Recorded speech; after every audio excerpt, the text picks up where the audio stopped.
Usaha laundrynya itu gimana Bu setelah waktu pandemi? Turun drastis Mas, maksudnya benar-benar nggak ada sama sekali pemasukan, jadi ya benar-benar nggak ada lah. Baru sempat tutup itu 2 bulan, pembelinya juga nggak ada. Pokoknya nggak ada yang laundry, kalau nggak ada laundry kan nggak ada pemasukan. Bu Santi dan Bu Rani adalah 2 contoh usaha mikro kecil dan menengah atau UMKM yang tidak memperoleh uang sepeser pun akibat pandemi. Dan ini berpengaruh kepada keluarga mereka. Iya, sampai ngutang di kampung. Nggak ada pemasukan buat nyari duit, nggak ada, di kampung susah. Satu minggu beli ayam gitu kan buat anak-anak. Nah sekarang tidak, paling beli telur aja. Pemerintah pun menggelontorkan dana hingga 150 triliun rupiah untuk mendorong UMKM. Tapi, kenapa pemerintah seserius ini? Pertama, karena 99% unit usaha ekonomi di Indonesia merupakan UMKM. Kedua, small businesses make up the vast majority of employment anywhere in the world, including in developed markets. Dan di Indonesia, sektor UMKM adalah tempat 97% seluruh tenaga kerja kita mencari nafkah. Jadi, ketika banyak UMKM tutup akibat pandemi, kemiskinan diproyeksikan meningkat besar-besaran. Pemerintah pun gencar mencari jalan untuk menyelamatkan usaha rakyat ini, salah satunya melalui dunia digital.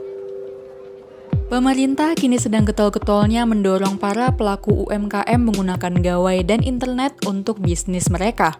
Bahkan, kementerian menargetkan 10 juta UMKM go online tahun ini. Apabila pemerintah seserius ini, bagaimana digitalisasi bisa menolong pelaku UMKM?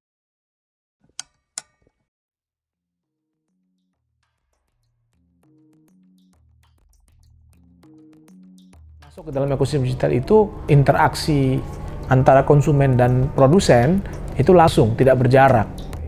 Di Indonesia, interaksi antara konsumen dan produsen UMKM memang seringkali masih diperantarai berbagai pihak, seperti agen dan tengkulak yang menyebabkan harga jual produk UMKM menjadi mahal di tangan konsumen. Sebagai contoh adalah komoditas cabai. Survei BPS menunjukkan ketika cabai dipanen petani, komoditas ini harus dikirim ke pengepul dulu, lalu ke pedagang eceran, dan baru ke tangan konsumen. Alhasil, harganya pun terpaut jauh dari petani. Masuknya ke dalam ekosistem digital itu akan menerabas. Dengan rantai distribusi yang terpotong ini, harga di tangan konsumen pun menjadi lebih murah. Selain menghilangkan jarak antara pembeli dan penjual, digitalisasi juga menghilangkan batasan waktu berjualan pelaku UMKM.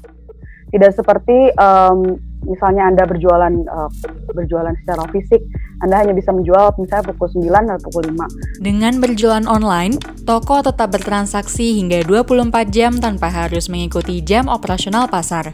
Bahkan, banyak sekali mayoritas konsumen itu ternyata melakukan transaksi itu pada waktu sepulang kantor. Benar saja, data menunjukkan transaksi online di Indonesia masih berada di atas rata-rata pada malam hari, bahkan sampai jam 11 malam. Kesempatan inilah yang bisa dimanfaatkan UMKM ketika go online. Tidak hanya menguntungkan dari segi bisnis, digitalisasi juga bisa memberdayakan kaum perempuan untuk berkarir tanpa adanya diskriminasi. You know, technology is gender agnostic, right? Yeah. You can have a woman or a girl or whatever, who writes code or builds a website or whatever, and nobody knows it was a guy or a girl, right? Pelaku-pelaku UMKM kita itu sebagian besar adalah perempuan. Betul saja.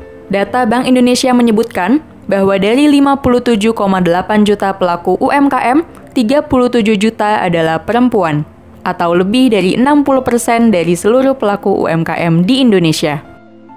Teknologi digital ini bahkan mampu membantu perempuan berwirausaha sembari mengerjakan peran gandanya sebagai seorang ibu. Yang paling sederhana saja, ya, mereka menggunakan Facebook dalam berdagang, Instagram dalam berdagang, itu bisa dilakukan di mana saja. Bisa dilakukan sembari memasak di rumah, bisa dilakukan sembari mengantar anak sekolah. Dari tadi kita telah membicarakan keuntungan UMKM dari memanfaatkan teknologi digital. Namun, kita belum memberikan bukti seorang pelaku UMKM yang sukses berkat digitalisasi. Dan gadis inilah buktinya. Cek. Ini adalah Jessica, salah satu pemilik toko sembako di Tangerang yang berhasil mengintegrasikan bisnisnya dengan e-commerce dan sosial media. Pendapatan itu naiknya bisa 2-3 kali lipat dari sebelum kita online. Cerita keberhasilan toko sembako Jessica kini sering diliput berbagai media di Indonesia. Bahkan, dirinya muncul dalam publikasi Grab sebagai bukti UMKM yang sukses berkat platform digital. Kalau mau nyampein itu ke orang-orang, mau nyampein dalam hal apa nih? Kalau mau nyampein sih, jadi menurut aku peralihan ke transformasi online itu sangat dibutuhkan banget. Apalagi sekarang hampir semuanya by gadget kan. Sekolah, kerja, semuanya pakai alat komunikasi yang dari rumah gitu. Belanja pun sekarang kayak gitu. Jadi harus bener-bener dicoba. Belajar dari kesuksesan Jessica, teknologi digital merupakan hal yang wajib diintegrasikan ke dalam bisnis-bisnis UMKM. Dengan begitu, usaha rakyat ini bisa bangkit dari pandemi COVID-19 dan menggerakkan perekonomian Indonesia di era new normal ini.